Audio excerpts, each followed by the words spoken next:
694번째 책 소개입니다. 책에서 일부 내용을 발췌하여 소개드립니다. 책 제목, 마흔에 읽는 쇼펜하우어. 저자 강용수. 출판일 2023년 9월 7일. 상상빌더 한 줄 요약. 쇼펜하우어를 알자. 책 소개. 하고 싶고 할 수 있는 것에 집중하라. 마흔의 삶의 지혜를 주는 쇼펜하우어의 30가지 조언. 마흔의 마음은 복잡하다. 그동안 수많은 시험을 치르고 자리 잡기 시작했지만 한참 남은 인생이 기대되기보다 늘 그렇듯 같은 일상이 반복될 것이라는 생각을 하게 된다. 벌써부터 웬만한 일은 재미가 없고 뻔하게 느껴진다.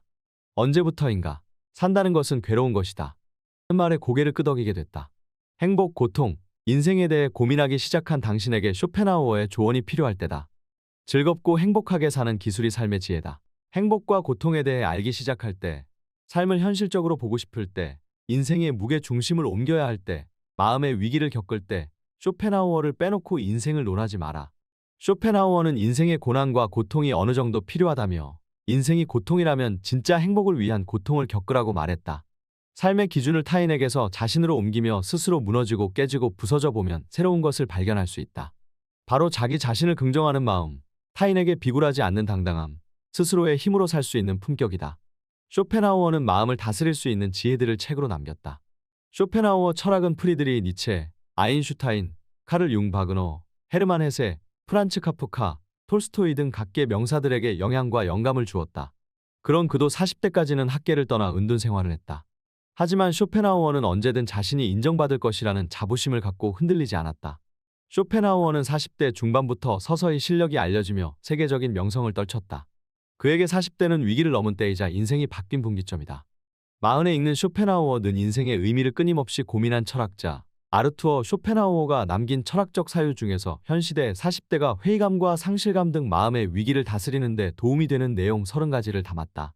세계 거장들의 철학자이자 생활 철학자인 쇼펜하우어로부터 괴로움을 해소하는 법, 자기 인생에 집중하는 법, 자긍심을 갖는 법, 시간의 의미를 깨닫고 현명하게 사는 법, 그리하여 행복하게 사는 법을 배울 수 있다.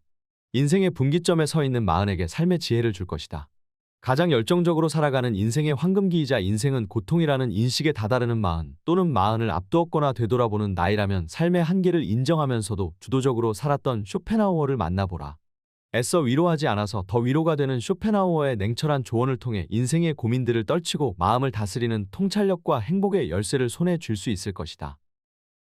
저자 소개. 저자 크리스텔 프티콜랭, 심리치료사. 프랑스의 심리치료 전문가이자 강연가. 교류 분석, 신경언어 프로그래밍, 에릭슨 최면 요법, 프랭크 페럴리의 도발 치료 등을 공부하고 특히 정신적 과잉 활동과 심리 조종 메커니즘에 관한 탁월한 식견을 바탕으로 활발한 강연 및 집필 활동을 펼치고 있다. 30년간 심리치료 전문가로 활동하며 인간관계, 자기 개발을 주제로 사람들과 소통해 왔으며 심리적 균형 감각이 필요한 많은 사람에게 도움을 주고 있다. 지은 책으로는 베스트셀러 나는 생각이 너무 많아를 비롯해 당신은 사람 보는 눈이 필요하군요. 나는 왜 내가 힘들까? 나는 왜 그에게 휘둘리는가? 나는 왜 사랑받지 못할까? 등이 있다. 나는 왜 이렇게 피곤하게 살까는 넘치는 생각과 감정 때문에 삶이 복잡한 사람들에게 나다움을 지키면서 현명하게 세상 사는 법을 알려주는 심리 나침반 같은 책이다. 책에서 얻은 내용. 마음의 위기를 다스려야 하는 마흔에게 필요한 철학 수업. 마흔, 가장 열정적으로 살아가는 인생의 황금기이자 인생은 고통이라는 인식에 다다르는 때다. 지식과 경험, 일과 인간관계에서 수많은 시험을 치르고 자리 잡기 시작하는 만큼 원하는 바를 성취하며 성공의 기쁨을 느끼기도 할 것이다. 하지만 이와 동시에 여전히 개인에서, 사회에서, 인생에서 실패의 아픔도 많이 겪는다. 바쁜 생활에 자신을 들여다볼 여유가 없고 관계와 죽음의 회의감과 상실감을 느낀다. 이렇듯 마흔은 인생의 분기점에서 마음이 복잡하다. 인생이 아직 한참 남았는데 앞으로 펼쳐질 시간이 기대되기보다 늘 그렇듯 같은 일이 반복될 것이라는 생각을 하게 된다. 벌써부터 웬만한 일은 익숙해져서 재미가 없고 뻔하게 느껴진다. 익숙함과 타성으로 굳어진 자신의 단단한 세계 안에서 아이러니하게도 편안하지 못하다. 마흔에게 또는 마흔을 앞두었거나 되돌아보는 이에게, 마음의 위기를 다스리고 싶은 사람에게, 자신에게 집중하고자 하는 사람에게 쇼펜하우어의 냉철한 조언이 필요하다. 쇼펜하우어는 인간 본성의 욕망이 영원히 충족될 수 없기 때문에 인생사가 고통의 연속이지만 그 욕망에서 잘 살고자 하는 힘이 생긴다고 봤다. 그리고 욕망을 잘 다스릴 때 행복을 찾을 수 있다는 메시지와 방법을 남겼다. 왜 태어나서 괴로움을 겪느냐는 탄식을 넘어서 그렇다면 자신만의 행복을 위한 고통을 겪어야 한다는 성장 지향적인 통찰력이다. 이는 삶에 대해 고민하고 마음의 위기를 겪는 마흔에게 현명한 해결책을 준다. 쇼펜하우어를 빼고 인생을 논할 수 없다.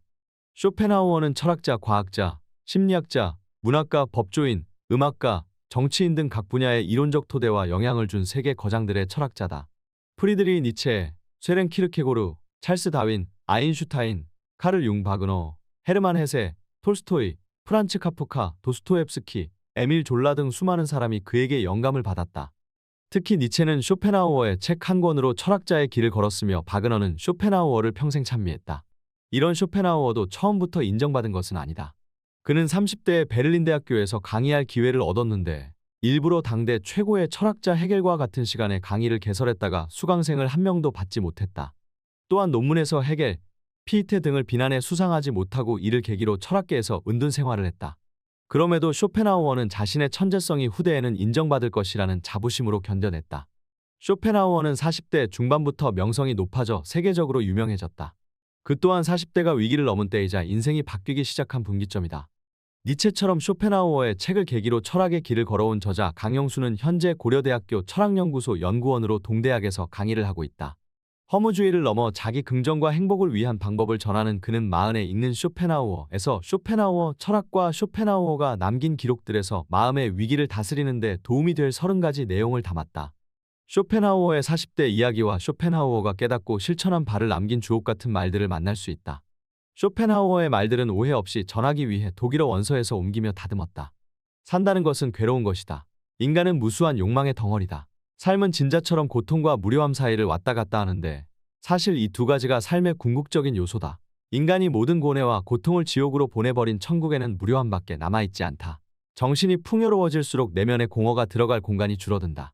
현자는 쾌락이 아니라 고통이 없는 상태를 추구한다. 자신이 하고자 하는 것과 할 수 있는 것이 무엇인지 알아야 한다. 인생이 얼마나 짧은지 알려면 오래 살아봐야 한다. 나무도 튼튼하게 자라려면 바람이 필요하다. 인간도 건강하려면 운동이 필요하다.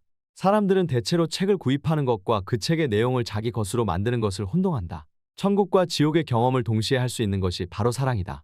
현명한 사람은 적절한 거리를 두고 불을 쬐지만 어리석은 자는 불에 손을 집어넣어 화상을 입고는 고독이라는 차가운 곳으로 도망쳐 불타고 있다고 탄식한다. 우리의 모든 불행은 혼자 있을 수 없는 데서 생긴다. 자존감을 갖고 살아라. 오늘은 단 한 번뿐이고 두 번 다시는 찾아오지 않는 것을 명심하라. 하고 싶고 할 수 있는 것에 집중하라.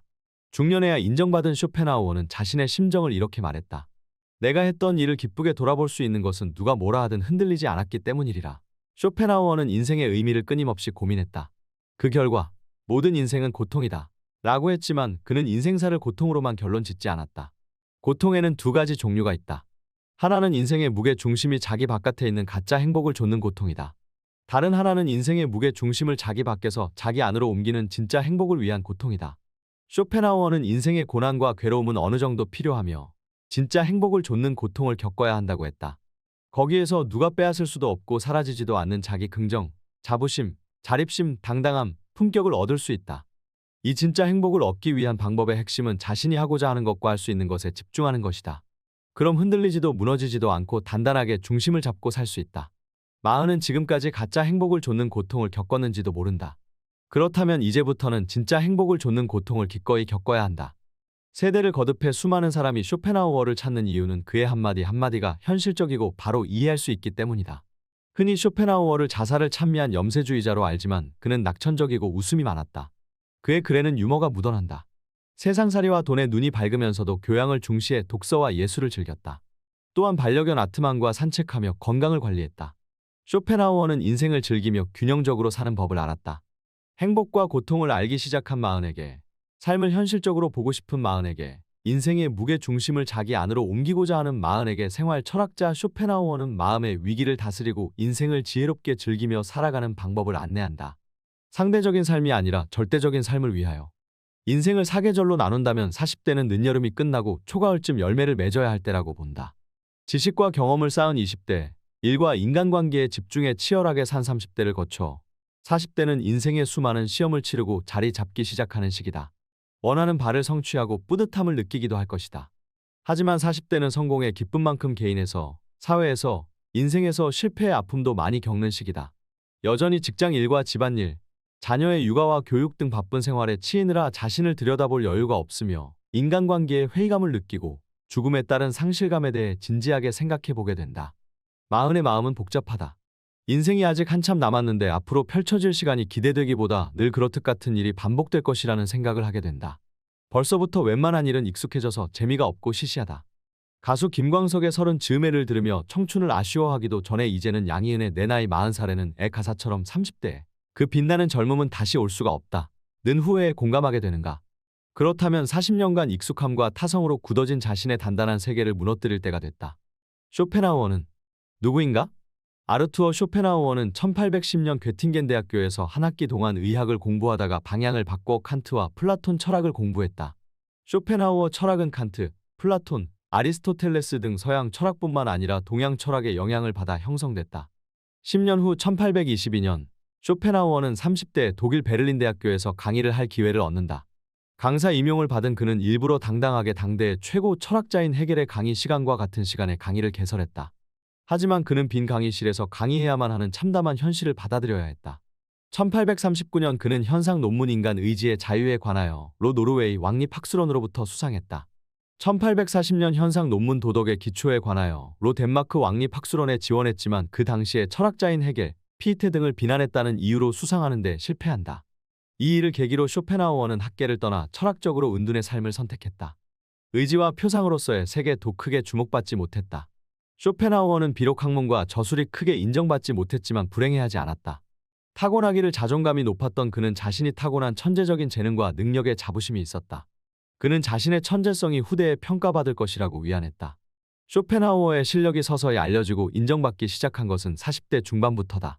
아리스토텔레스의 행복론을 바탕으로 자신의 생각을 재구성하여 행복하게 살기 위한 지혜와 처세술을 정리한 수필집 소품과 부록 이 글을 세계적으로 유명하게 만들었다. 의지와 표상으로서의 세계가 삶의 의지를 부정하면서 자살에 대한 논의를 이끌어냈다면 이 책은 태어나지 않았더라면 더 좋았을 것이라는 탄식을 넘어 행복하게 사는 것이 더 낫다는 주장을 펼친다. 행복의 기술은 잘 죽기 위함이 아니라 잘 살기 위한 지혜인 것이다. 이왕 태어난 인생을 한탄만 하지 말고 의미 있게 살아보자는 의미다. 쇼펜하우어는 45세부터 저서와 함께 명성이 높아졌다. 60대에는 본대학교를 포함해 세계의 여러 대학에서 그의 철학을 주제로 강의가 열릴 만큼 명성을 떨쳤다. 1858년 70세 생일에는 전 세계에 축하 편지를 받았다. 노년의 쇼펜하우어는 이때의 심정을 다음과 같이 시적으로 표현했다. 나는 이제 여정의 목적지에 지쳐 서 있다. 지친 머리는 월계관을 쓰고 있기도 힘들구나. 그래도 내가 했던 일을 기쁘게 돌아보는 것은 누가 뭐라 하든 흔들리지 않았기 때문이리라. 만약 쇼펜하우어가 자부심이 떨어져 40대에 포기했다면 이후의 인생도 어떻게 됐을지 모르고 당연히 행복도 만끽하지 못했을 것이다.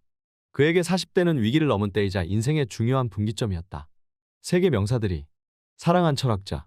쇼펜하우어의 책은 철학자, 과학자, 심리학자, 문학자, 법조인, 음악가, 정치인들 사이에서 큰 인기를 끌었다. 철학자 가운데 프리드리히 니체, 쇠렌 키르케고르, 비트겐슈타인, 존 듀이, 윌리엄 제임스, 칼 포퍼 등의 영향을 줬다. 특히 프리드리히 니체는 자신이 철학자가 된 계기가 쇼펜하우어 때문이라고 말했다. 젊은 시절에 니체는 책방에서 우연히 쇼펜하우어의 책을 발견하여 읽고 철학자가 되기로 결정했다고 한다. 니체는 쇼펜하우어를 모든 희망을 잃고도 진리를 추구, 한 사람으로 높이 평가한다. 또한 교육자로서의 쇼펜하우어에서 이렇게 말했다. 그가 가르친 것은 지나갔으나 그가 살았던 것은 남으리라. 이 사람을 보라. 그는 누구에게도 굴복하지 않았노라. 과학자 가운데는 진화론의 이론가인 찰스 다윈과 상대성 이론가인 아인슈타인에게 영향을 줬다. 심리학자에서는 카를 융, 에두아르트 하르트만에게 이론적인 토대를 제공했다. 음악가에는 바그너가 있다. 1854년 바그너는 쇼펜하우어의 음악 철학을 찬미하며 니벨룽겐의 반지를 그에게 보냈다. 가장 큰 영향을 준 분야는 문학계다. 셀 수 없이 많은 문학가들이 그의 영향을 받았다. 헤르만 헤세, 프란츠 카프카, 도스토옙스키, 에밀 졸라, 오노레 드발자크, 마르셀 프루스트, 토마스 만 등이 있다. 가장 유명한 두 사람을 꼽으라면 톨스토이와 노벨상을 받은 앙드레 지드가 있다. 또한 정치인 가운데는 책벌레인 아돌프 히틀러도 빼놓을 수 없다. 왜 쇼펜하우어? 철학이 필요한가? 산다는 것은 괴로운 것이다. 인생의 의미를 끊임없이 고민한 철학자 아르투어 쇼펜하우어의 가장 유명한 말이다. 마흔은 가장 열정적으로 살아가는 인생의 황금기이자 쇼펜하우어의 말대로 인생은 고통이라는 인식에 도달하는 시기다. 고통은 두 가지 종류가 있다. 하나는 가짜 행복을 줬는 고통이다. 많은 사람이 출세, 부, 명예를 손에 잡히는 행복으로 여긴다. 그런데 이런 행복은 무게 중심이 자기 안이 아니라 자기 밖에 있다. 그래서 조출수록 의심이 들고 점점 공허해지며 더 괴로워질 것이다. 다른 하나는 진짜 행복을 좇는 고통이다. 진짜 행복은 허상과 같아서 찾기가 어렵다. 자기 자신에 대한 깊은 통찰이 필요하며 계속해서 스스로를 무너뜨리고 새롭게 거듭나야 한다. 무게 중심을 자기 밖에서 자기 안으로 옮겨야 하며 자신이 무너지고 깨지고 부서지기 때문에 괴로울 것이다. 그런데 진짜 행복을 좇으면 우리는 새로운 것을 발견할 수 있다. 바로 자기 자신을 긍정하는 마음, 타인에게 비굴하지 않고 기죽지 않는 당당함, 스스로의 힘으로 살 수 있는 품격이다. 쇼펜하우어는 누구나 어느 정도의 걱정과 고통과 고난이 필요하다고 말했다. 우리는 지금까지 가짜 행복을 좇는 고통을 겪었는지도 모른다. 이제는 진짜 행복을 좇는 고통을 겪어야 할 때다. 쇼펜하우어는 현 시대 마음의 위기를 겪고 있는 우리에게 크게 5가지를 알려준다. 첫째, 삶의 지혜다. 쇼펜하우어의 명언은 세대를 거듭해 회자됐다. 그의 통찰력이 있는 한마디 한마디가 마음의 위기를 겪는 마흔에게 어떻게 살아야 하는지 냉철하게 조언한다. 내 철학은 위로를 주지 않는다는 말을 다시 들을 수밖에 없을 것 같다. 그렇다. 쇼펜하우어의 철학은 위로를 주지 않는다. 대신 삶의 지혜와 깨달음을 준다. 둘째, 행복을 자기 밖이 아니라 자기 안에서 찾는 법이다. 있다가 없어지지 않고 누가 함부로 빼앗을 수 없고 자신을 희생하면서 얻지 않아도 되는 소중한 것을 알려준다. 셋째, 자신에게 집중하는 방법이다. 불행한 이유는 대부분 타인에게 의지하기 때문이다. 자신이 결핍되고 공허해서 타인에게 대신 희망을 거는 것이다. 많은 이가 자기 자신조차도 자신의 눈이 아니라 타인의 눈으로 바라본다. 좁고 편견에 사로잡혀 있고 이기적이고 왜곡된 거울에 자신이 잘 비치기를 바라는 것은 어리석다. 넷째, 허영심을 버리고 자긍심을 가지는 방법이다. 자긍심은 자신이 어떤 장점과 특별한 가치를 지녔다는 확고한 믿음에 근거한다. 우리는 자긍심이라는 보석을 찾아야 한다. 다섯째, 2번 다시 오지 않는 시간의 의미를 깨닫고 현명하게 사는 방법이다. 지나치게 현재만을 살지 않고 불안과 걱정에 휩싸여 미래를 살지 않는 태도를 알려준다. 흔히 쇼펜하우어를 자살을 찬미한 염세주의자라고 하지만 의외로 쇼펜하우어는 낙천적이고 웃음이 많은 사람이었다. 그의 글에는 유머가 묻어난다. 또한 세상의 현실에 밝은 사람이었다. 교양이 없는 부자가 얼마나 따분함에 시달리는지를 본인이 잘 알았다. 쇼펜하우어에 따르면 인생은 즐기는 것이다. 그는 사람마다 자신의 능력과 선호가 다르므로 각자의 취향을 고려해서 인생의 즐거움을 찾을 필요가 있다고 했다. 실제로 쇼펜하우어는 먹고 마시는 것을 즐거워하고 강아지와 산책을 하며 건강을 챙겼으며 클래식을 즐겨 들었다. 무엇보다 독서와 명상, 철학적 사고를 중요하게 여겼다는 점에서 인생의 즐거움을 제대로 알았다고 할 수 있다. 그런 쇼펜하우어가 말하는 행복의 핵심은 쾌락을 추구하는 것이 아니다. 인생을 즐긴다는 말의 의미를 잘못 이해하면 안 된다. 행복은 고통을 줄이고 피하고 견디는 것에 있다. 성공, 부, 명예 등을 얼마나 얻었는가 보다 세상의 고뇌를 어떻게 바라보는가의 관점이다. 이제부터 쇼펜하우어와 함께라면 인생이라는 항해에서 맞닥뜨리는 여러 고통은 나라는 배가 뒤집히지 않도록 하는 바닥짐이 될 것이다. 그리고 인생의 역경을 겪으며 깨지고 부서져 본 자신에 대한 믿음은 앞으로 펼쳐질 인생의 바다를 항해할 때 확고한 나침판이 될 것이다. 쇼펜하우어는 세계 수많은 거장의 철학자이자 현 시대 우리에게 뼈가 되고 살이 되는 통찰과 지혜를 전하는 생활 철학자다. 자신이 인생을 살면서 겪은 번뇌를 향기롭고 지혜로운 언어에 담아 우리에게 방향성을 제시한다. 이 책은 쇼펜하우어를 대신해 마흔이 고통을 해소하고 마음의 위기를 다스리는 데 도움이 될 조언을 30가지로 정리했다. 책 전반에 등장하는 쇼펜하우어의 말들은 오해 없이 전하기 위해 독일어 원서에서 옮기며 다듬었다. 쇼펜하우어를 면면히 살피면서 염세주의 철학자로 알려진 그가 역설적으로 긍정주의자라는 것을 알게 됐다. 여러분도 이 책을 통해 쇼펜하우어를 새로운 시선으로 바라보고 그의 철학과 조언을 발판으로 삶을 현명하게 영위하길 바란다. 삶은 전부 의지에 달려있다. 고통. 이 세상의 모든 생물은 살려는 의지를 충분히 갖고 있으나 이 의지가 충분히 만족되지 않기 때문에 산다는 것은 괴로운 것이다. 인생에서 가장 고통스러운 일은 무엇일까? 누군가에게는 지독한 가난일 수도 있고 누군가에게는 고약한 고통일 수도 있으며 누군가에게는 1분 1초가 아까울 만큼 두려운 죽음일 수도 있다. 염세주의 철학자로 불리는 쇼펜하우어에게 가장 큰 고통은 역설적이게도 삶에 대한 염증만큼 컸던 삶에 대한 애착이었다. 쇼펜하우어는 면도칼로 자신의 목을 벨지도 모른다는 불안감 때문에 이발사에게 면도를 시키지 않았다. 화재가 날까봐 2층 방에서는 잠을 자지 않았으며 목숨을 지키기 위해 탄환을 넣은 권총을 침대 옆에 두고 잤다. 그의 나이 43세가 되던 1831년에는 베를린의 콜레라가 퍼지자 프랑크푸르트로 도망가다시피 했다. 모든 인생은 고통이다. 40년을 넘게 살아온 사람이라면 쇼펜하우어의 깨달음에 공감할 것이다. 삶의 욕망 자체가 고통이라는 가르침을 불교에서는 일체계고로 표현한다. 모든 인간은 언젠가 죽기 마련인 존재다. 그러므로 욕망, 집착, 소유욕이 얼마나 헛된 것인지 알 필요가 있다. 명성, 권력, 지식 등은 내가 죽으면 다 부질없는 것이 되고 만다. 이 사실을 알고 우리가 욕망의 파도를 잘 다스리는 것이 마음의 행복을 얻는 출발점이다. 어두운 고통의 바다에서 눈을 뜨고 검은 파도를 들여다보라. 행복이라는 화려한 이름 뒤에 가려진 삶의 어두운 면을 들여다볼 수 있어야 한다. 인생의 심연을 직시할 수 있는 용기가 필요하다. 쇼펜하우어는 인생사가 고통의 연속인 이유를 살아남고자 하는 인간 본성의 욕망 때문이라고 했다. 그는 인간의 본성을 삶에 대한 맹목적인 의지로 보고 영원히 살려는 맹목적인 욕망이 충족되지 않아서 인간이 고통을 피할 수 없다는 점을 밝혔다. 인간 본성의 욕망이 고통만 주는 것은 아니다. 고통과 함께 그 힘든 시간을 견디게 하는 힘 또한 삶에 대한 애착과 맹목적인 열망에서 나온다. 그래서 이런 욕망을 잘 다스릴 때 주체적으로 행복한 삶이 가능하다고 봤다. 살고자 하는 의지는 인간의 본능이다. 삶에는 동전의 양면처럼 긍정적인 면과 부정적인 면이 동시에 있다. 잘 살고자 하는 욕구가 타성과 관성이라는 점에서 불행의 원인이 되지만 삶의 원동력이라는 점에서 행복의 조건이기도 하다. 인간은 이성과 본능 두 가지 면을 갖고 있다. 행복도 이 두 원리에 근거해서 주장됐다. 그리스 철학자 아리스토텔레스는 니코마코스 윤리학에서 인간이 살아가는 목적이 행복일 때 그것은 이성에 맞는 삶이라고 말했다. 그는 인간의 행복을 정의할 때 식물, 동물과 구분되는 인간의 고유한 기능, 즉 이성에 주목했다. 지혜로운 인간은 영혼에 탁월성이 있다고 했다. 즉 이성이 탁월하다는 뜻이다. 그리고 자신의 탁월성에 따라 이성을 최대한 발휘하며 사는 것이 잘 사는 법이라고 주장했다.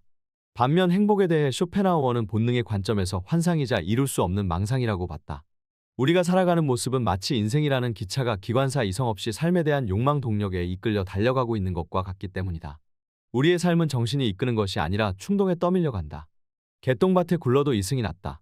라는 속담이 있다.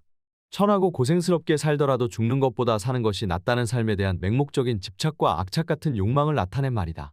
생명력이라는 게 얼마나 강인한지를 쇼펜하우어는 의지와 표상으로서의 세계에서 식물에 비유한다. 마른 씨앗은 3000년 동안 생명력을 유지하다가 마침내 유리한 환경이 생기면 식물로 성장한다. 한번 움직이기 시작하면 계속 운동하려는 작용의 힘처럼 인간은 태어난 이상 이 세상에서 끝까지 남기를 바란다. 사는 것이 죽는 것보다는 나을 것이라는 막연한 믿음으로 하루하루 버티며 살아가는 것이다. 그래서 쇼펜하우어는 이 세계의 본질이 합리성이 아니라 삶의 의지라고 말했다. 영원히 살고 싶은 인간의 마음은 죽음에 의해 좌절된다. 그래서 자신의 유전자를 보존하려고 사랑하고 결혼하여 아이를 얻지만 그 결과는 완벽한 행복이 아니라 새로운 고통의 시작이다. 고통을 깨달아야 인생을 깨닫는다. 마흔 이후부터는 인생에 대한 생각의 전환, 행복과 고통에 대한 발상의 전환이 일어난다. 쇼펜하우어처럼 행복을 위해 우리도 인생을 고통스럽게 만드는 원인이 무엇인지 성찰하고 고통을 줄일 수 있는 지혜를 갖출 필요가 있다. 쇼펜하우어의 인생은 40대 중반이 넘어서야 풀리기 시작했다. 쇼펜하우어에게 마흔은 견디기 힘든 고통을 인내하면서 넘어야 할 인생의 위기이자 전환점이었다. 그가 40대에 포기했다면 명성도 행복도 누리지 못했을 것이다. 이 세상을 이해하는 데는 풍부한 경험뿐만 아니라 다양한 관점과 시각이 필요하다. 현상을 판단하고 이해하고 자양분으로 만들 수 있는 성숙의 조건이 최소 40년이다. 청춘은 지혜롭지 못하지만 무모한 용기가 있다. 이 질풍노도의 시기에 인생의 쓴맛을 겪고 나면 시선이 넓어지고 깊어진다. 마흔 이후 행복한 삶을 누리고 싶다면 경험과 지식을 쌓고 자기 통찰을 거듭해야 한다. 마흔부터 쾌락의 양을 늘려 나가기보다는 고통을 줄여 나가는 방법이 더 현명해 보인다. 쇼펜하우어는 40대를 견디고 나서부터 70회 생일이 2년 지난 후 1860년 9월 21일 눈을 감을 때까지 행복한 시간을 보냈다. 사후에나 인정받을 줄 알았던 그의 책이 가치를 인정받고 사회적 명성을 얻은 덕분이다. 쇼펜하우어의 생전 마지막 모습은 행복한 기억을 떠올리는 듯 고통 없이 온화한 모습이었다고 한다. 마흔의 쇼펜하우어가 앞으로 누릴 행복을 전혀 예감하지 못했듯이 우리도 미래를 속단해서는 안 된다. 어쩌면 쇼펜하우어가 노년에 얻은 것은 명성과 부, 사회적인 인정이 아니라 내면의 깨달음, 삶의 지혜였을 것이다. 인생은 우리가 영원히 고찰해야 하는 대상이다. 인간은 욕망하기 때문에 욕망할 이유를 찾는다. 욕망. 인간은 무수한 욕망의 덩어리다. 인간은 생존에 필요한 식욕뿐만 아니라 수면욕과 성욕 등 기본 욕구가 충족되지 않을 때 견딜 수 없는 고통을 느낀다. 그리고 이 기본적인 욕망을 넘어 자기 실현이라는 고차적인 욕망도 갖고 있다. 쇼펜하우어는 인간의 이런 욕망이 신체와 분리될 수 없다고 했다. 눈은 보려고 하고 귀는 들으려고 하고 입은 먹으려고 한다. 이렇듯 신체는 인간의 욕망에 대응한다. 또한 다양한 욕망은 위계가 있다. 가장 낮은 단계의 욕망이 성욕이라면 가장 높은 단계의 욕망이 사유다. 욕망의 덩어리인 인간이 이 양극단의 욕망을 잘 통제하여 균형을 이루는 것이 행복에 이르는 길이다. 인간은 구체적으로 욕망한다. 쇼펜하우어는 세계의 본질이 삶의 의지이며 인간은 신체 내부적으로 그 의지를 알게 된다고 했다. 신체는 인간의 보이지 않는 욕망을 가장 객관적으로 드러낸다. 즉 삶의 의지는 신체를 통해 객관적으로 발현되고 신체 한 부위 한 부위가 욕망의 주체다. 신체의 각 부분은 의지를 발현하는 주된 욕구와 완전히 상응해야 하며 그런 욕구의 가시적 표현이어야 한다. 즉 치아, 목구멍, 장기는 객관화된 배고픔이고 생식기는 객관화된 성적 욕망이며 물건을 짚는 손이나 재빠른 발은 그것들이 표현하는 이미 더 간접적인 의지의 노력에 상응 대응한다. 아리스토텔레스가 소화기관이 먹기 위한 목적을 위해 존재한다고 봤다면 쇼펜하우어는 먹으려는 의지가 소화기관을 만들었다고 봤다. 눈은 보고자 하는 의지가 발현된 것이므로 대상을 보려는 욕망이 생겨나는 것은 당연하며 신체의 각 부분도 의지가 나타내는 욕구와 완전히 일치한다는 것이다. 따라서 인간의 모든 욕망은 신체의 기능과 같이 한다. 이런 이유로 쇼펜하우어는 인간이 이성적인 존재가 아니라 비이성적인 존재라는 점을 강조했다. 인간의 생각하는 능력은 신체의 일부분인 뇌의 기능에 따른 것이고 인간의 정신이나 이성도 한낱 욕망의 도구에 불과하기 때문이다. 그러므로 인간의 욕망을 완전히 통제하는 일은 불가능하다. 욕망은 아무런 이유 없이 생각과 무관하게 생겨나는 경우가 많다. 욕망의 작용이 지성의 작용보다 먼저 일어나서다. 우리가 배고픔을 느끼는 이유는 맛있는 음식을 받기 때문이 아니다. 먼저 배고픔을 느끼고 그 상태와 느낌을 충족할 대상을 찾는 것이다. 이렇듯 욕망은 외부 대상에 의해 결정되는 것이 아니다. 우리의 생각과 관계없이 통제할 수 없는 욕망이 끊임없이 생겨나는 것은 자연스러운 일이다. 쇼펜하우어는 욕망과 지성의 관계에 대해 그 당시 헤겔 같은 관념론자들이 인간의 본질을 이성, 정신, 의식으로 규정한 것을 오류라며 비판했다. 대신 의식의 내면에는 무의식적 의지, 집요한 생명력, 욕구의 의지가 우세하게 작용한다고 주장했다. 비유하자면 절름발이 이성을 어깨에 메고 가는 힘센 장님 의지처럼 의지는 욕구할 이유를 찾아서 욕구하는 것이 아니다. 욕구하기 때문에 욕구할 대상을 찾는다. 욕망이 합리적으로 좋고 나쁨을 선택하는 생각에 앞서 있기 때문에 인간은 자유롭게 선택할 수 없다. 본능이 지성보다 훨씬 우월하기 때문이다. 인간의 욕망이 신체적이라는 점은 죽을 때까지 생존을 위한 욕망을 충족해야 행복할 수 있다는 사실을 말해준다. 욕망에는 선악이 없다. 철학자 에피쿠로스는 인간의 욕구를 세 가지로 나눴다. 첫 번째, 자연스럽고 꼭 필요한 욕구. 먹을 것과 입을 것에 대한 욕구다. 충족하기 쉽지만 충족되지 않으면 고통을 야기한다. 두 번째, 자연스럽기는 하지만 꼭 필요하지는 않은 욕구. 성적 충족의 욕구다. 이 욕구는 첫 번째 욕구보다 충족하기가 좀 더 힘들다. 세 번째, 자연스럽지도 않고 꼭 필요하지도 않은 욕구. 사치, 호사, 부귀영화에 대한 욕구다. 이 욕구는 끝이 없고 충족하기도 어렵다. 진화론에 따르면 인간의 욕망은 환경에 따라 바뀌었다. 동시에 인간은 구석기 시대부터 살아남기 위한 정보를 몸에 남겨두었다. 먹고 마시고자 하는 인간의 욕망은 선하지도 악하지도 않다. 비만은 건강에 좋지 않다는 것은 생각이고 이와 별개로 지방은 생존을 위해서 반드시 필요하다. 인간이 생존을 위협하는 추위와 배고픔을 극복하는 방법은 지방을 몸에 축적하는 것이었다. 또한 인간의 이성은 환경과 피드백을 하며 만들어졌다. 그래서 많은 기억과 상처가 인간의 DNA에 기록돼 있다. 뇌도 생존하기 위해 환경에 따라 발전했다. 즉 지능은 생존 도구로서 발전해 온 것이다. 이 과정에서 후손을 남기는 것은 지극히 자연스러운 일이다. 진화 생물학자 리처드 도킨스의 저서 이기적 유전자 The Selfish Gene에 따르면 자신의 DNA를 이 세상에 남기는 행위는 인간의 가장 큰 열망이다. 이런 최근의 이론과 비교할 때 쇼펜하우어의 욕망의 철학은 설득력이 있어 보인다. 인간의 욕망과 지능은 생존을 위해 끊임없이 업데이트해 온 것이다. 그렇다면 우리는 죽을 때까지 욕망의 굴레에서 벗어날 수 없다. 우리는 실제로 기본적인 욕구를 충족하기 위해 노력하면서 살고 있다. 직장에서 돈을 벌고 친구를 만나고 투자를 하는 이유도 기본적인 욕구를 채우기 위함이다. 이 욕망이 충족되지 않으면 자연스럽게 고통을 느끼는데 이것이 바로 인간의 행복과 불행을 결정한다. 우리는 신체의 각 부분에 맞는 욕망이 적절히 충족됐을 때 만족할 수 있다. 죽음을 통해 신체를 완전히 떠날 때까지 우리는 의욕과 결핍의 고리에서 벗어날 수 없다는 사실을 알아야 한다. 인간의 욕망은 신체를 통해 삶에 대한 의지로 나타난다. 우리는 신체를 통해 삶의 의지를 내부적으로 느낀다. 진화론과의 차이점이라면 쇼펜하우어는 인간의 욕망을 잘 다스려야 행복해진다는 입장이다. 특히 인간의 성욕을 지성으로 잘 제어할 때 맹목적인 삶의 의지에 휘둘리는 일이 없다고 한다. 의지의 외적인 자극에서 자유로워야만 행복해질 수 있기 때문이다. 욕망을 자각하지 않으면 고통이 꼬리에 꼬리를 물고 일어날 것이다. 인생은 고통과 권태를 왔다 갔다 하는 시계추. 과잉. 삶은 진자처럼 고통과 무료함 사이를 왔다 갔다 하는데 사실 이 두 가지가 삶의 궁극적인 요소다. 쇼펜하우어는 불행의 두 가지 원인으로 고통과 권태를 꼽는다. 가난한 사람은 돈이 없어서 고통에 시달린다면 돈이 많은 사람은 넘쳐나는 돈을 어떻게 사용해야 할지 몰라서 삶의 권태를 느낀다는 것이다. 쇼펜하우어는 이렇게 설명했다. 인간의 행복을 가로막는 두 가지 적수가 고통과 무료함인데 우리의 인생이란 이 두 가지 사이를 오가는 것이라고 할 수 있다. 외적으로는 궁핍과 결핍이 고통을 낳는 반면 안정과 과잉은 무료함을 낳는다.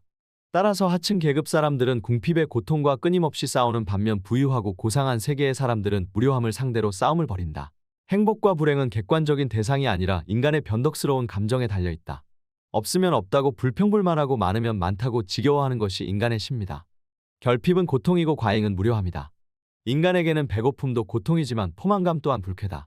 모든 의욕의 기초는 결핍, 부족, 즉 고통이다. 인간은 이미 근원적으로 또 그 본질로 인해 이미 고통의 수중에 들어있다. 욕망의 최대 만족과 최대 결핍. 행복에 걸려 비틀거리다 Stumbling on Happiness의 저자인 하버드대학교 심리학과 데니얼 길버트 교수는 2250명을 대상으로 언제 가장 행복한지 뇌의 상태를 촬영하여 발표했다.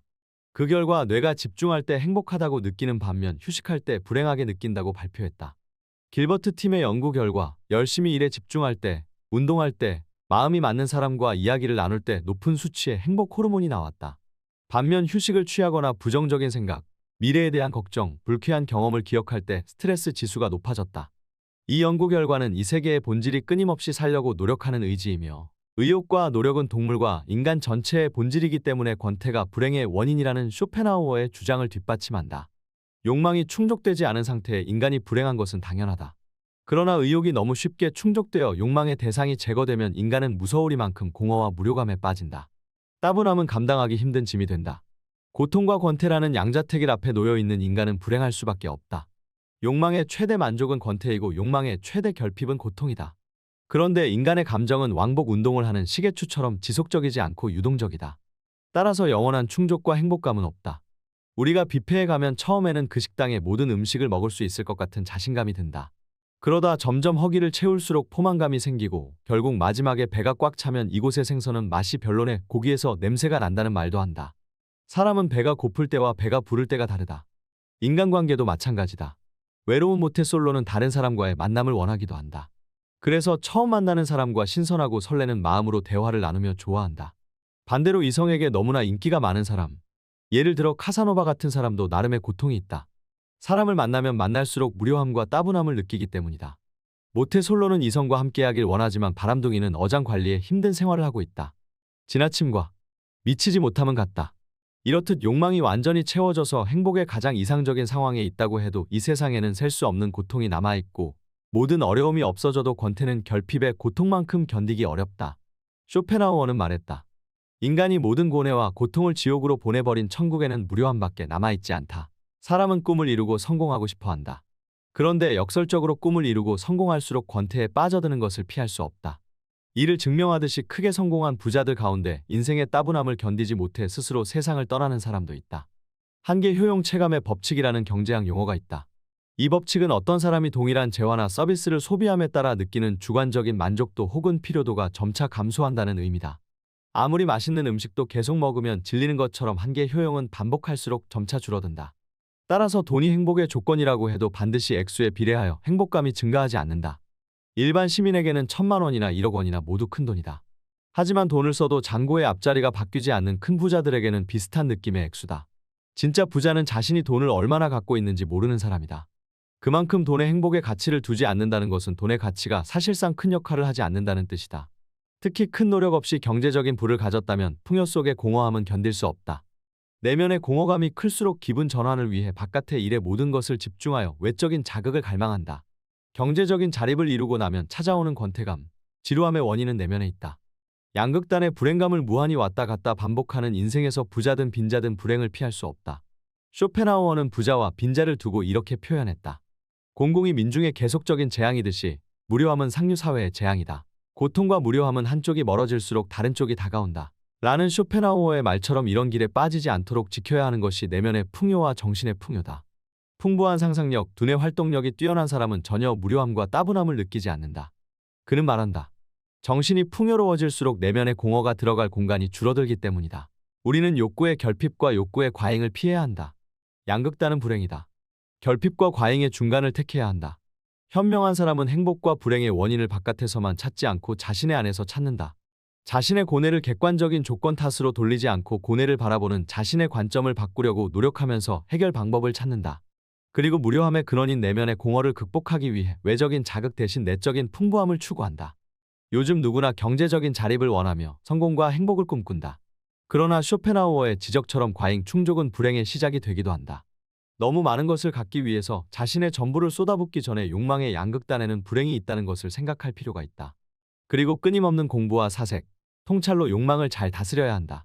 쇼펜하우어가 말하는 행복한 사람이란 다른 사람에게 손 벌리지 않을 정도의 재산이 있고 여가 시간을 누릴 수 있는 뛰어난 정신력을 지닌 자다. 우리도 행복을 위해서는 물질적인 결핍이 없어야 할 뿐만 아니라 권태, 따분함, 지루함을 충분히 견딜 수 있는 지혜가 필요하다. 고뇌는 한쪽 원인에서 멀어질수록 다른 쪽의 원인과 가까워진다. 욕망은 필연이다. 충족.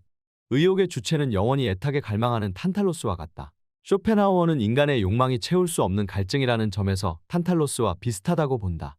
제우스의 아들 시필로스의 왕 탄탈로스는 신들이 사는 올림포스의 식사 초대를 받았다. 탄탈로스는 신들의 음식인 넥타르와 암브로시아를 훔쳐 발각됐다. 이를 괘씸하게 여긴 제우스는 탄탈로스를 지옥으로 떨어뜨린다. 물을 마시려고 하면 물이 마르고 과일을 따먹으려 하면 가지가 물러나서 그는 영원한 굶주림과 갈증에 시달린다. 인간은 탄탈로스의 운명처럼 목마름을 완벽하게 충족할 수 없기 때문에 불행할 수밖에 없다. 쇼펜하우어는 말한다. 모든 의욕은 욕구에서, 즉 결핍이나 고뇌에서 생긴다. 이 욕구는 충족되면 끝난다. 그러나 하나의 소망이 성취되더라도 10개의 소망은 이루어지지 않고 남는다. 더군다나 욕망은 오래 지속되고 요구는 끝없이 계속된다. 즉 충족은 짧은 시간 동안 불충분하게 이루어진다. 의욕한 대상을 얻지 못하면 확고하고 지속적인 충족은 얻을 수 없다. 이는 마치 거지에게 늘 던져주는 적선이 오늘 그의 목숨을 이어 주어 고통을 내일까지 연장시키는 것과 같다. 두려움과 희망의 근원은 같다. 우리의 욕망의 만족은 계속 미뤄지고 있다. 우리의 의식이 의지에 사로잡혀 있는 한, 우리가 끊임없는 희망과 두려움으로 여러 충동에 내몰려 있는 한, 우리가 의욕의 주체인 한 우리에게는 결코 지속적인 행복이 주어지지 않는다. 아무리 욕망을 충족해도 채워지지 않는 탐욕이 성취보다 더 많기 때문이다. 충족된 욕망은 한정되어 있지만 충족되지 못한 욕망은 훨씬 더 많이 남아있다. 이뿐만 아니라 그 욕망의 충족도 잠정적인 것이다. 원하는 것을 얻고 나면 곧 실증이 나고 늘 똑같은 갈증을 느끼며 삶을 갈망할 것이다. 쇼펜하우어는 그리스 신화에 등장하는 다나이데스 자매의 비극을 언급한다. 다나이데스 자매는 그리스 신화에 나오는 아르고스 왕 다나오스의 50명의 딸로 결혼하고 첫날 밤에 각자의 남편을 죽인 죄로 지옥에서 밑빠진 독에 물을 가득 채우는 벌을 받는다. 쇼펜하우어가 다나이데스 자매가 밑빠진 독에 끊임없이 채로 물을 퍼올리는 것에 비유한 이유는 그 행위의 끝이 없기 때문이다. 즉 욕망을 채우기 위한 행동은 결국 목적을 달성하지 못한다는 얘기다.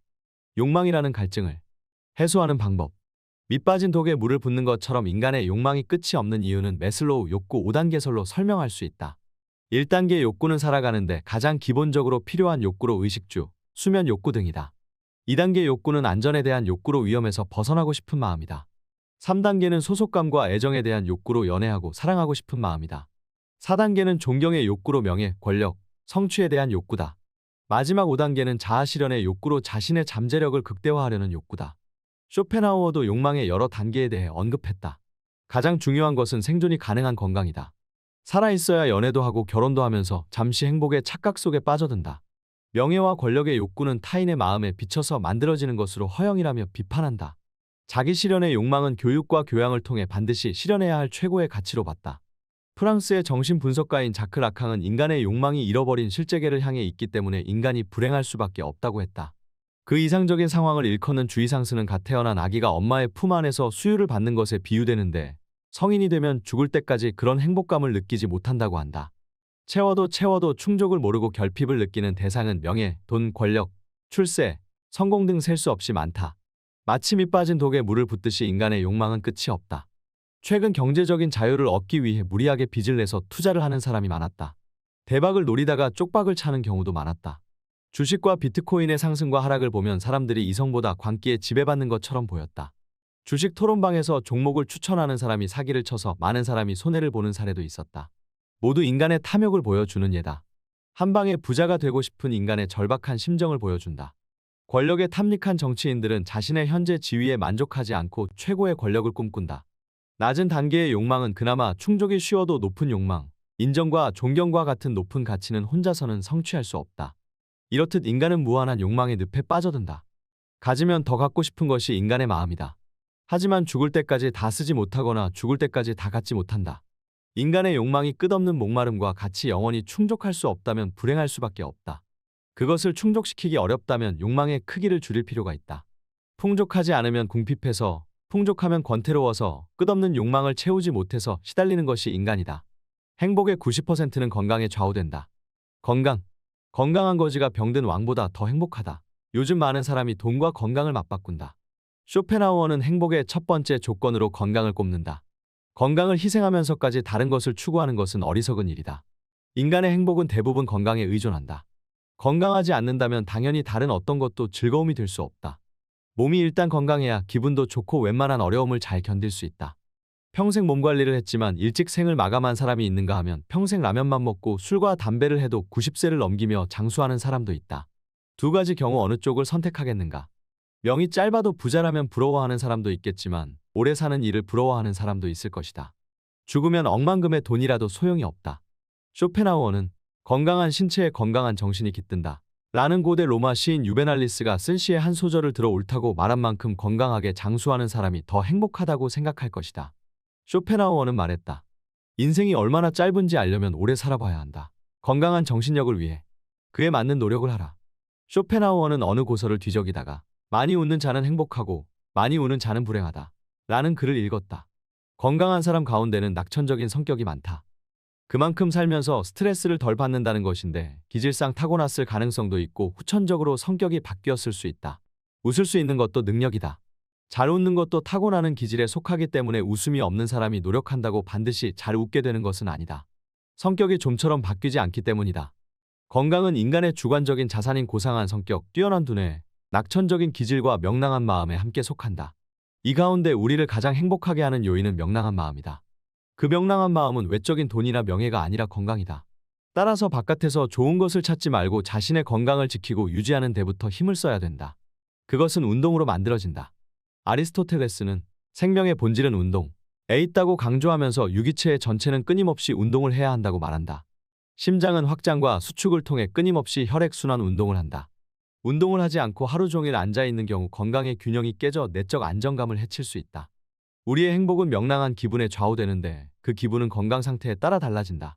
똑같은 상황에서도 몸이 건강하고 튼튼하면 기분이 좋겠지만 병에 걸리면 짜증나고 불안해질 수밖에 없다. 쇼펜하우어는 말했다.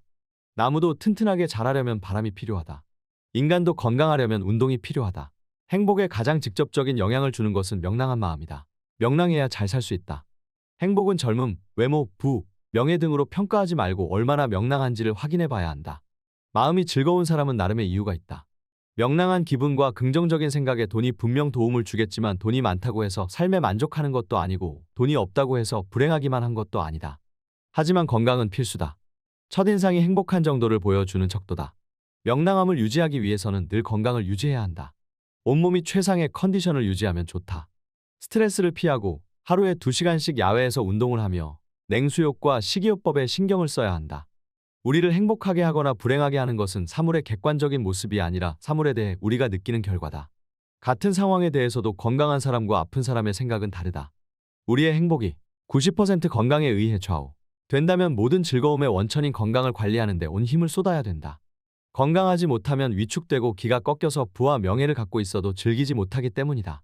인간의 행복에서 가장 중요한 건강을 다른 일을 위해 희생하는 일은 어리석다. 승진, 명예, 공부 등 건강을 해치면서까지 과로할 이유가 없다. 건강이 있어야 다른 모든 것도 있는 것이다. 명랑하고 쾌활하면 세상의 모든 일이 즐거워진다. 낙천적인 사람은 10가지 일 가운데 1가지 일만 이루더라도 기뻐하지만 우울한 사람은 10가지 일 가운데 9가지 일을 이루더라도 기뻐하지 않는다. 실패한 1가지 일에 크게 상심하고 화를 내고 기가 꺾이기 때문이다. 명랑한 사람은 불행한 일을 겪고도 쉽게 화를 내거나 좌절하지 않는다. 이런 차이는 부모로부터 물려받는 기질과 매우 관련이 있다. 그러나 꾸준한 운동이라는 노력으로 명랑한 기분을 유지할 수 있다. 심장과 혈관, 근육을 튼튼하게 하면 우울한 기질의 사람도 어느 정도 쾌활하게 살 수 있다.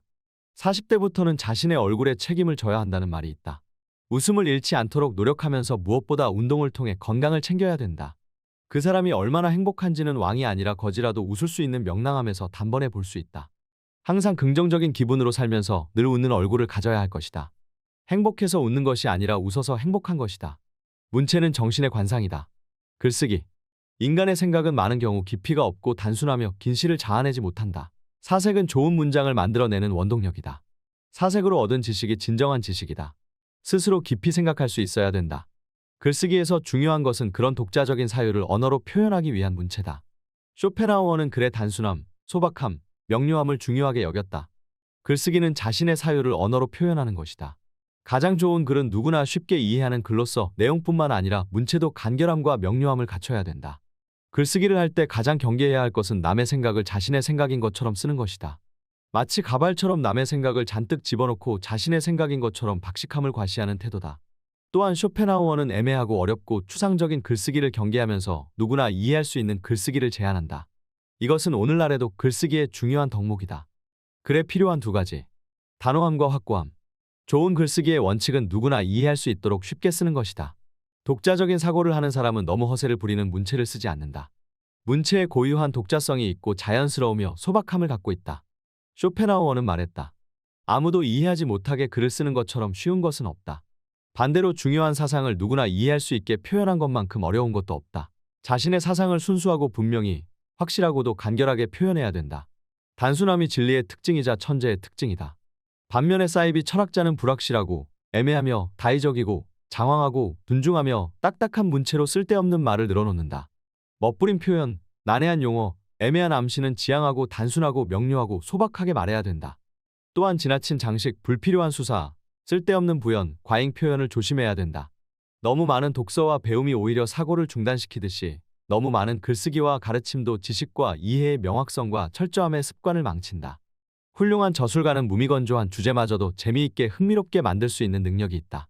글쓰기에서 중요한 것은 소재가 아니라 표현력이다. 진정한 학자에게 학문은 수단이 아니라 목적이다.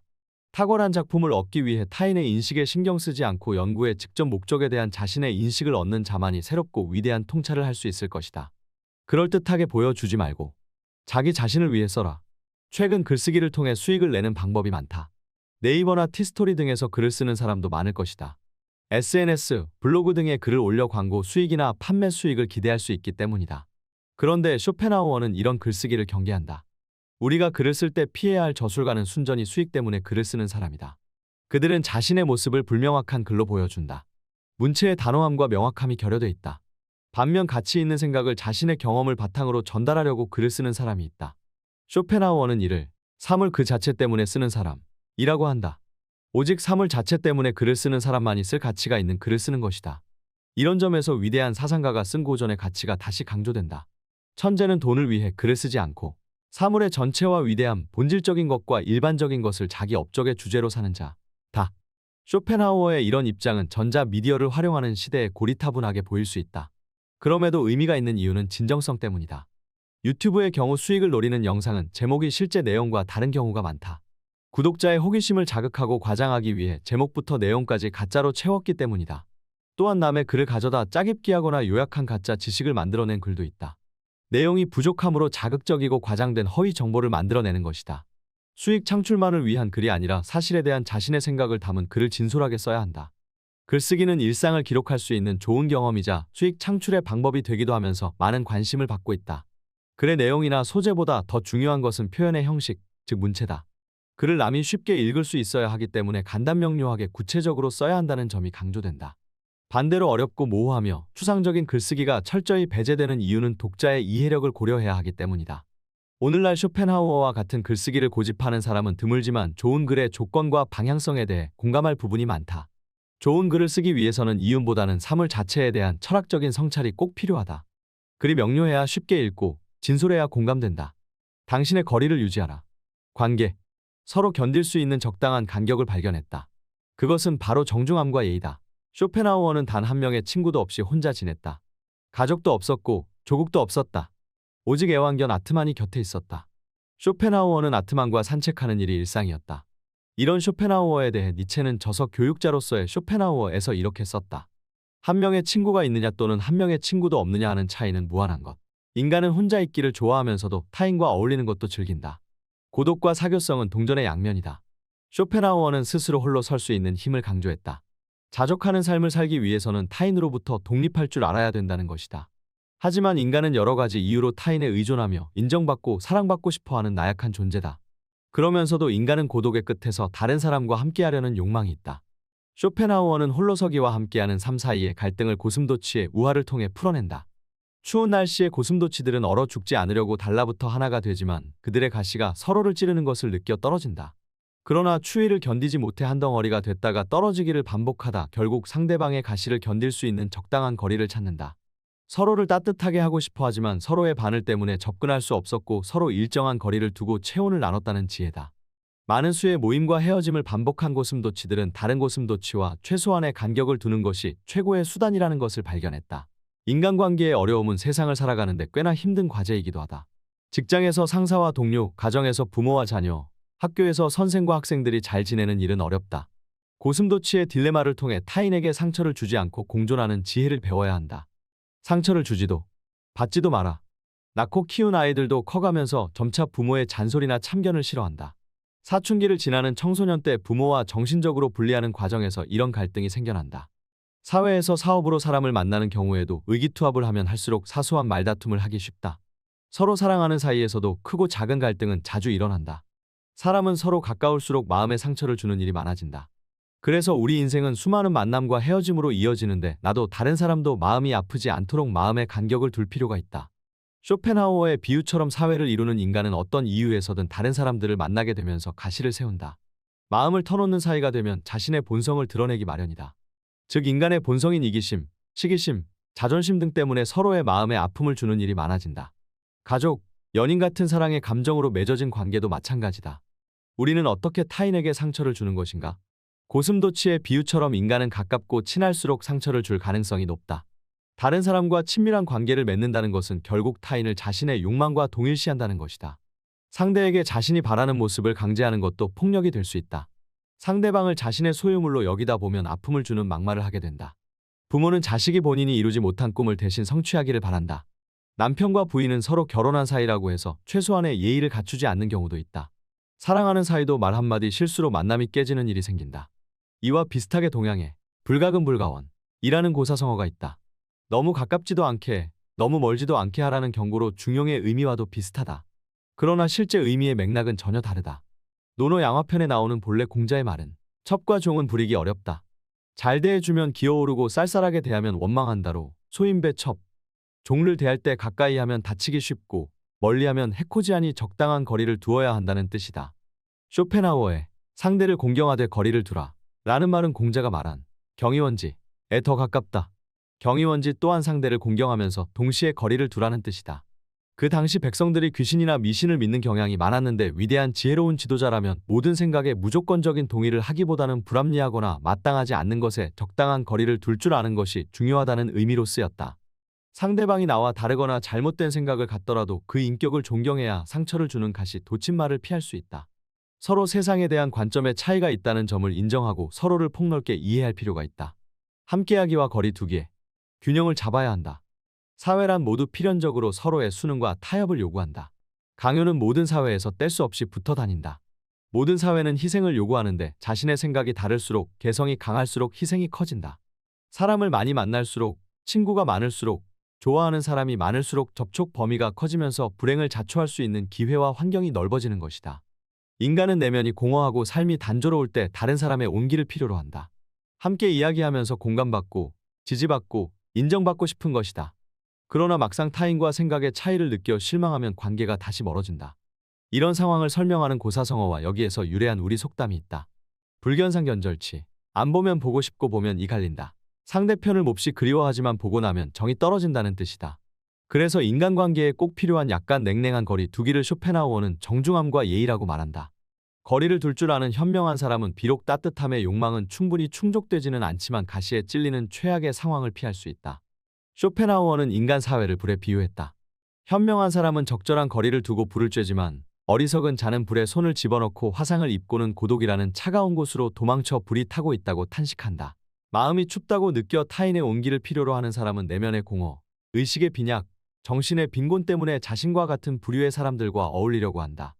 유유상종하며 여흥과 오락을 추구하는데 처음에는 관능적 향락과 각종 즐거움을 맛보려고 하다가 결국 방탕한 생활을 좇게 된다. 다른 사람과 어울리고 싶어하는 사교에 욕망이 생기는 것은 자신이 불행하다는 반증이다. 타인을 통해 얻는 가치는 행복의 본질이 아니다. 쇼펜하우어의 말을 기억하면 좋다. 우리의 모든 불행은 혼자 있을 수 없는 데서 생긴다. 도덕적으로 떨어지고 지적으로 우둔하며 불합리한 사람들과 접촉하면 여러 가지 위험과 해로운 일에 노출될 수 있다. 굳이 그런 사람을 만날 이유가 없다. 화상을 입을 수 있기 때문이다. 내면이 충분히 따뜻한 사람은 사회로부터 떨어져 다른 사람에게 고통이나 괴로움을 주거나 받지 않고 혼자 있기를 좋아한다. 부자로 태어났다고 하더라도 외적인 부를 통해 내적인 부를 대신하려고 노력한다. 내면은 빈곤하고 정신이 공허하면 무엇이든지 외부로부터 받아들이려 하지만 소용없다. 많은 인간관계로 결핍을 채우려고 하지만 인간관계는 자칫 화상을 입을 수 있다. 인간이 행복하기 위해서는 홀로서기와 타인과 함께하기 사이에서 균형을 잡을 필요가 있다. 사랑하는 사람일수록 말을 아껴야 되고 마음의 못을 박는 일은 하지 않도록 조심해야 한다. 쇼펜하우어가 말했다. 예의는 현명함에 속하고 무례는 어리석음에 속한다. 고슴도치 우화의 예에는 오류가 있다. 실제로 고슴도치는 상대가 찔리지 않도록 가시를 눕힌다고 한다. 다른 고슴도치가 가까이 접근할 수 있도록 배려를 할 줄 알며 체온을 유지하기 위해서 바늘이 없는 머리를 맞대며 추위를 이겨낸다고 한다. 이런 과학적 사실을 몰랐지만 쇼펜하우어가 우리가 타인에게 상처를 주지 않고 배려하는 마음을 고슴도치에게서 배워야 할 덕목으로 본 것은 의미가 있다. 너무 지나친 사랑과 관심 또한 상처가 될 수 있으므로 약간의 무관심과 냉정함을 통한 적당한 거리 두기라는 현명한 방법을 통해 서로의 온기를 적당히 보존할 수 있을 것이다. 내면이 공허하고 의식이 빈약하고 정신이 빈곤한 사람은 자신과 같은 부류의 사람들과 어울리려고 한다. 행복한 순간은 너무나 짧다. 만족. 행복은 결핍에서 만족으로 빠른 전이다. 행복이 짧고 고통이 길게 느껴지는 이유는 행복이 찰나의 짧은 꿈처럼 느껴지는 반면 고통은 현실적으로 느껴지기 때문이다. 이를 증명하듯이 한국인의 일생이 80년이라고 할 때 평생 웃는 시간은 고작 한 달밖에 되지 않는다는 조사 결과가 있었다. 하루에 웃는 시간이 90초뿐이다. 반면 걱정하고 근심하는 시간은 하루 3시간으로 조사돼 평생 10년이나 걱정하며 사는 것으로 나타났다. 최근 뇌과학이 밝혀낸 바에 따르면 인간은 대개 일생 동안 50만 번 이상 웃는다. 대체적으로 나이가 어릴수록 웃음이 많고 연령이 높아질수록 그 빈도가 줄어든다고 한다. 50만 번이 아주 많아 보이지만 생애를 기준으로 환산하면 웃는 시간은 짧다고 할 수 있다. 웃음이 줄어드는 이유는 행복한 감정을 제대로 파악하지 못한 이유도 있겠지만 뇌의 노화 같은 생리학적 퇴행도 꼽을 수 있고 사회적인 환경도 역할을 한다고 볼 수 있다. 행복은 항상 과거형이다. 쇼펜하우어는 행복이란 많은 경우 결핍에서 충족으로 넘어가는 짧은 순간이라고 말한다.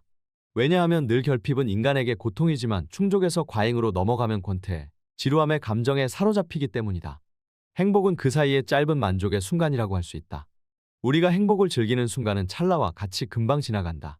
영원하고 지속적인 행복이 없기 때문에 오히려 그런 작은 행복감에 만족할 수 있어야 된다.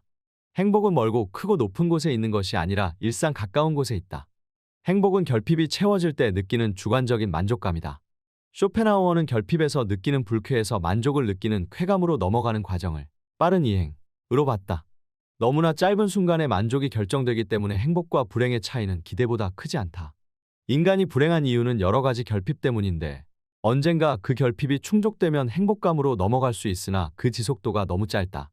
그래서 행복의 순간은 인지하지 못하고 지나는 경우가 많다. 영원한 행복이란 존재할 수 없다.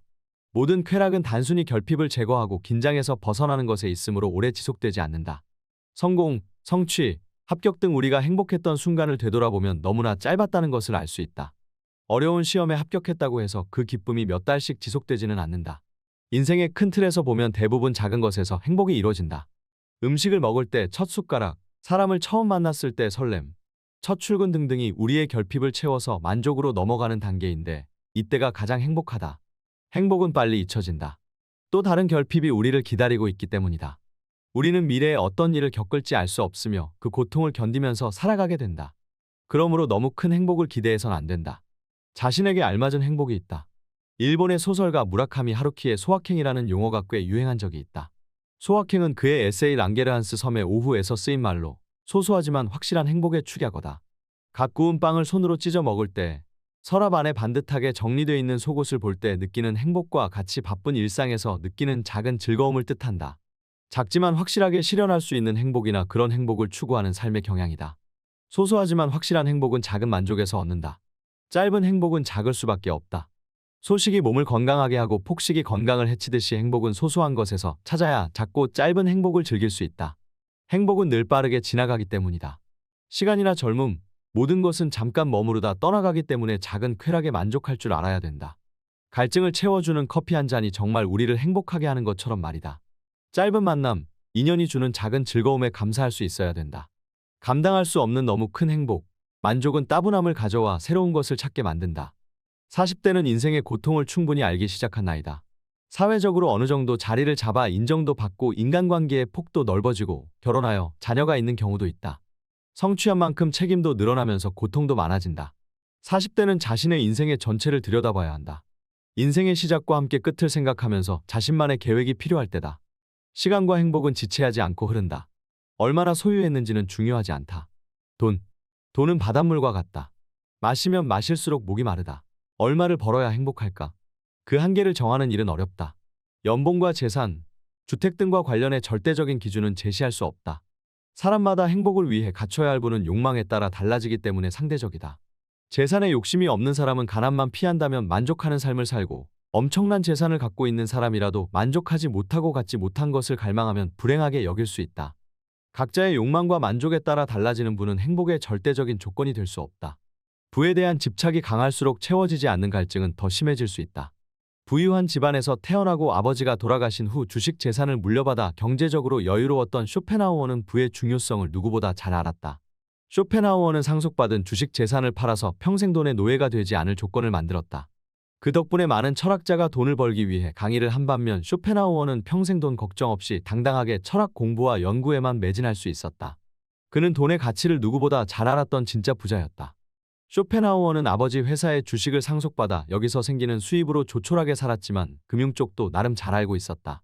그가 주주로 있는 어떤 회사가 파산했을 때 다른 주주들은 70%의 지불에 동의했으나 쇼펜하우어는 전액 지불을 우겨서 모두 받아냈을 정도다. 부는 누가 소유하고 관리하느냐에 따라 큰 차이를 보인다. 쇼펜하우어는 많은 사람이 부를 인생의 목적으로 잘못 생각한다고 했다. 행복한 부자, 불행한 부자.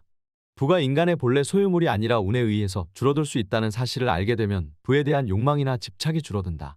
부에 대한 갈증이 줄어들어 더 이상 고통을 느끼지 않게 된다. 따라서 부에 대한 욕심을 줄이면 행복감이 늘어날 수 있다.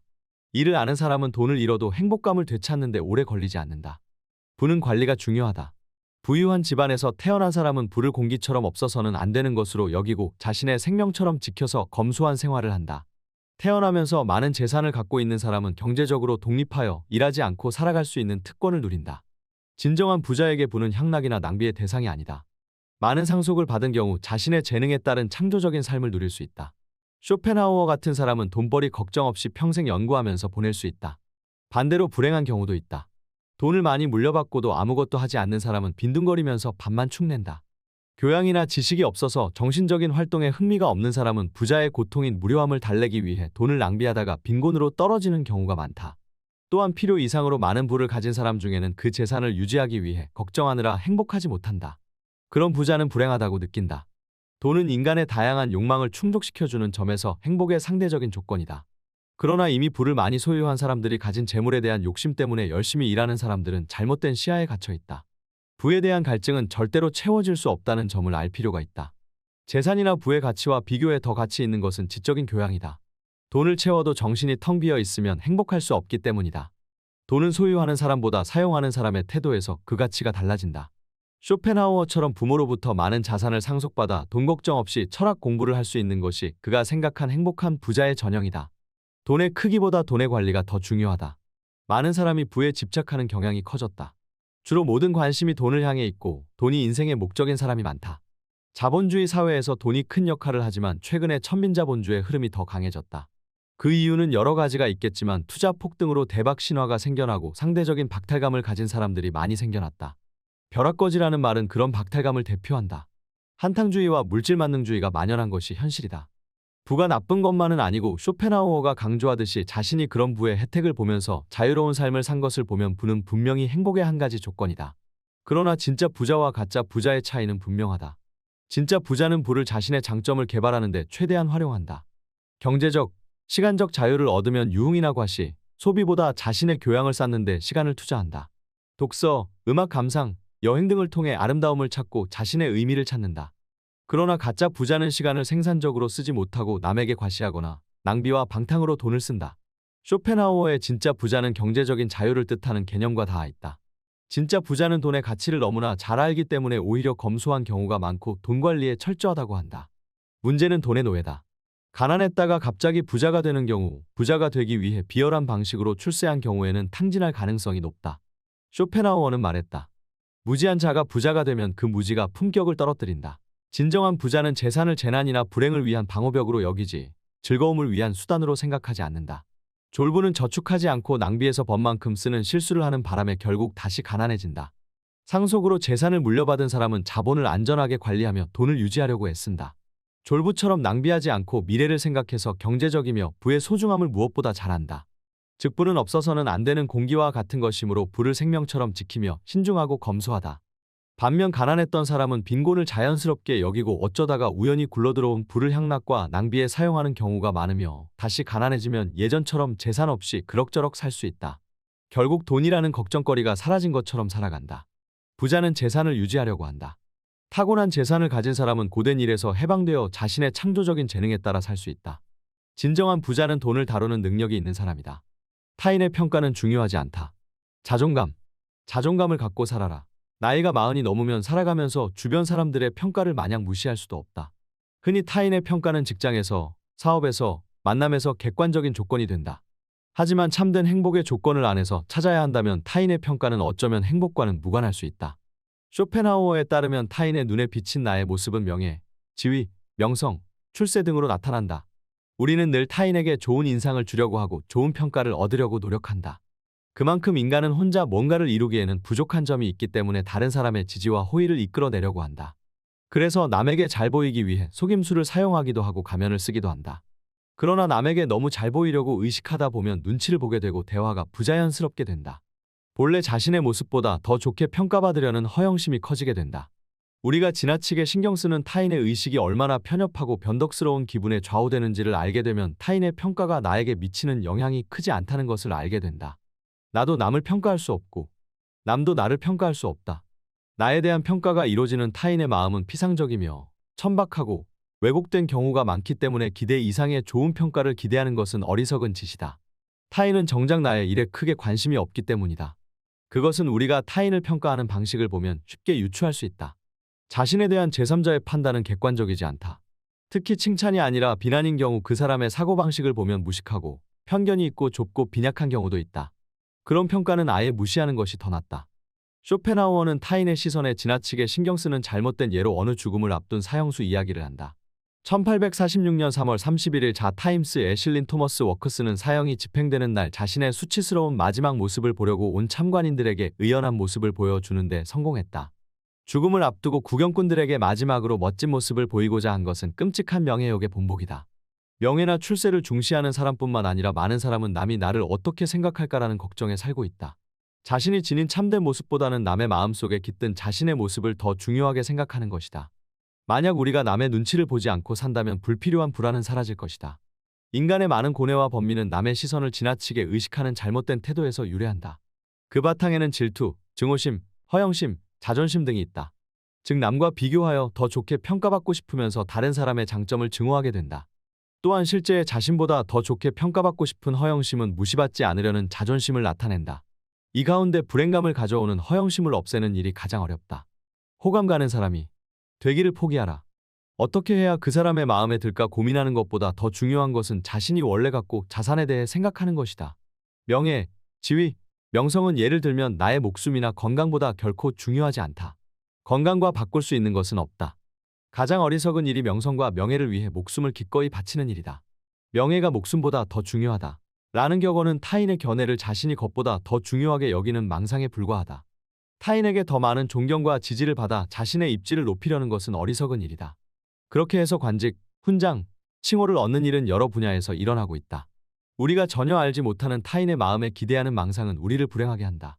오히려 남이 뭐라 하든 신경 쓰지 말아야 한다.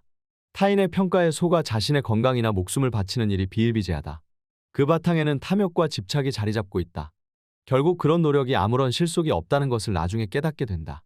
쇼펜하우어는 명예욕, 허영심과 구분되는 자긍심의 중요성을 말한다. 허영심이 본래 모습보다 더 좋게 타인으로부터 갈채를 받으려는 욕심이라면 자긍심은 자신이 갖고 있는 장점에 대한 확고한 확신이다. 허영심이 타인의 마음에 기대하는 희망이라면 자긍심은 자신의 마음에서 자신에 대해 내리는 직접적인 높은 평가다. 자신만의 장점과 가치에 확신이 있다면 누구나 가질 수 있다. 그런 확신이 있다면 자긍심은 손상되지 않는다. 그리고 흔들리지 않는 자긍심을 갖기 위해서는 타인의 호감을 얻으려는 허영심을 없애야 된다. 쇼펜하우어는 말했다. 허영심이 들면 말을 많이 하고 자긍심이 들면 과묵해진다. 사회생활을 할 때 중요한 것이 소위 세평이다. 늘 평가는 이뤄지고 그것에 따라 승진과 출세 그리고 명예가 결정된다. 타인의 거울에 비친 모습대로 살지 말고 자신의 기준에 맞게 당당하고 기죽지 말고 살도록 해야 된다. 자신이 자신의 가치를 긍정하는 흔들리지 않는 자긍심은 행복의 조건에서 가장 중요하다. 자기 자신에게 확신이 생기는 순간 인생이 달라진다. 나 자신이 누구인지가 중요하다. 자기 긍정. 우리 인생의 첫 40년은 본문이고 그 다음 30년은 그 본문에 대한 주석이다. 쇼펜하우어는 아리스토텔레스의 세 가지 분류를 응용하여 운명의 차이를 만드는 세 가지를 인격, 소유, 평판으로 구분한다. 그 가운데 첫 번째는 인간을 이루는 것으로 가장 넓은 의미에서 인격이다. 여기에는 건강, 힘, 아름다움, 기질, 도덕적 성격, 지능 그리고 교양이 포함된다. 인격은 인간이 원래 태어나면서 갖고 있는 것으로 어느 누구도 빼앗아 갈 수 없는 것이다. 인간의 행복을 결정하는 인격은 세상을 바라보는 각자의 관점을 말한다. 따라서 재산이 없고 사회적 지위가 낮아도 인격적인 장점이 있다면 충분히 행복할 수 있다. 행복의 참된 원인은 밖에 있는 것이 아니라 우리 안에 있다. 우리의 행복은 밖에서 얻어지는 것이 아니라 우리가 이 세계를 어떻게 보느냐에 따라 만들어진다. 중요한 것은 마음가짐이다. 우리의 인격은 재산이나 명예와 달리 운명에 종속되지 않으므로 함부로 빼앗길 수 없는 것이다. 재산과 명예가 운에 따라 훼손될 수 있는 상대적인 가치를 지닌 반면 인격의 가치는 절대적인 것이다. 우리의 인격은 평생 변하지 않는다. 지위나 부로 대신할 수 없는 장점은 본래 인간 자신을 이루는 것이다. 홀로 있을 때도 따라다니는 것, 아무도 주거나 빼앗을 수 없는 것은 남의 시선에 비친 모습 평판이나 소유할 수 있는 재산보다 더 가치가 있다. 인격이 관점을 결정하고 관점이 세계를 결정한다. 인격은 재산처럼 주고 받을 수 있는 것이 아니며 평판처럼 타인에 의해 결정되는 것이 아니라 본래 자신이 소유하고 있는 것이다. 평생 죽을 때까지 따라다녀서 떼놓을 수 없는 우리의 본질이다. 취득하거나 획득하는 것이 불가능한 원래 갖고 있던 것이 인간의 행복에서 가장 중요하다. 바깥의 것은 운명에 의해 바뀔 수 있지만 우리의 인격은 결코 변하지 않는다. 그래서 인격의 차이에 따라 같은 환경에서도 행복감과 불행감은 차이가 난다. 외부의 것은 간접적인 영향을 미칠 뿐 사람의 생각이 다르면 느낌이 달라질 수밖에 없다. 이 세계는 주관과 객관이라는 두 개의 절반으로 이루어져 있다. 객관적인 면이 아무리 멋지다고 해도 주관적인 면이 아둔하고 나쁘면 불행해 보인다. 아무리 멋진 경치라고 해도 질이 나쁜 카메라로 찍으면 예쁜 풍경이 나오지 않는 것처럼 세상을 바라보는 관점에 따라 세상은 달리 보인다. 각자 살아가는 세계는 무엇보다 그의 세계관에 의해 좌우됨으로 생각의 차이에 따라 세상은 달리 보인다. 관점이 빈약하면 세계는 진부하거나 하찮은 것이 되기도 하고 관점이 풍부하면 세계는 재미있거나 의미심장한 것이 된다. 같은 사건이라도 뛰어난 사람에게는 재미있는 일지만 평범한 사람에게는 진부한 장면에 불과하다. 행복은 지위와 부의 차이에 따라 약간의 차이가 날 수 있지만 행복한 감정이 일어나는 곳은 내면의 의식이다. 우리의 행복이 우리를 이루는 것, 즉 우리의 인격에 얼마나 좌우되는지 분명해진다. 내가 깨달은 것만큼이 나의 세계다. 인간이 누릴 수 있는 행복의 한도는 각자의 개성에 의해 미리 정해져 있다. 특히 정신력의 한계에 따라 고상한 향유를 누릴 수 있는지 그렇지 못한지 그 능력이 최종적으로 정해진다. 쇼펜하우어에게 최고의 즐거움은 정신적인 즐거움이다. 정신력이 부족하면 외부 환경이 아무리 좋아도 평범한 행복을 느끼며 동물적인 쾌락, 저급한 사교나 유흥에 빠져들고 높은 정신력을 가진 사람은 독서와 사색 그리고 저술 같은 활동에서 진정한 행복을 느낀다고 했다. 다시 강조하며 행복의 참된 조건은 객관적인 외부에서 찾는 것이 아니라 자신 안의 주관적인 조건에서 찾아야 한다. 개인의 행복은 지위나 재산과 같은 외적인 선에 의해 결정되는 것이 아니라 세계를 받아들여 의미를 구성하는 의식의 영향을 크게 받는다. 세상을 낙관적으로 보느냐, 비관적으로 보느냐는 그 사람의 관점, 정신력에 비례하는 것이다. 우리는 쇼펜하우어의 철학을 통해 이런 관점을 풍성하게 키울 수 있을 것이다. 40대가 어떻게 살아야 하는지의 문제는 누구에게나 해당되는 공통의 주제다. 10대, 20대, 30대를 거쳐 40대가 되어 인생에 대한 경험이 많아질수록 그것에 대한 나름의 해석이 덧붙어야 한다. 쇼펜하우어는 40대를 인생의 큰 분기점이라고 말한 적이 있다. 40대 이후는 지금까지 경험한 것에 대해 나름의 색깔을 더하는 해석의 과정이다. 쇼펜하우어는 염세주의자로 알려져서 온통 검은색으로 칠해진 우울한 삶을 산 것 같지만 실제로는 인생의 다양한 즐거움을 알고 다채로운 삶을 누렸다. 경제적으로 충분한 여유가 있어서 일하지 않아도 됐기 때문에 인생을 멀리서 통찰할 수 있는 안목을 가졌다. 그 당시 뜬구름 잡는 듯한 추상적인 이야기로 돈을 벌던 강단 철학자를 비판한 늘 현실의 고통과 기쁨에 밝았던 철학자였다.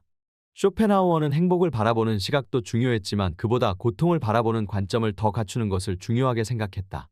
현명하게 품격을 쌓고 교양 있게 나이가 들기 위해서는 무엇보다 독서와 사색 그리고 자신에 대한 끊임없는 통찰이 필요하다.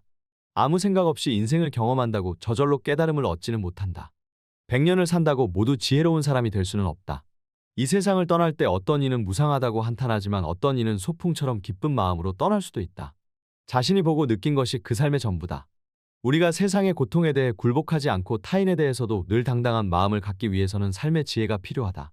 우리의 삶을 빼앗아 가는 것은 운명밖에 없다. 죽는 순간까지 우리가 쇼펜하우어의 행복론에서 배워야 할 점들이다. 운명은 나아질 수 있다.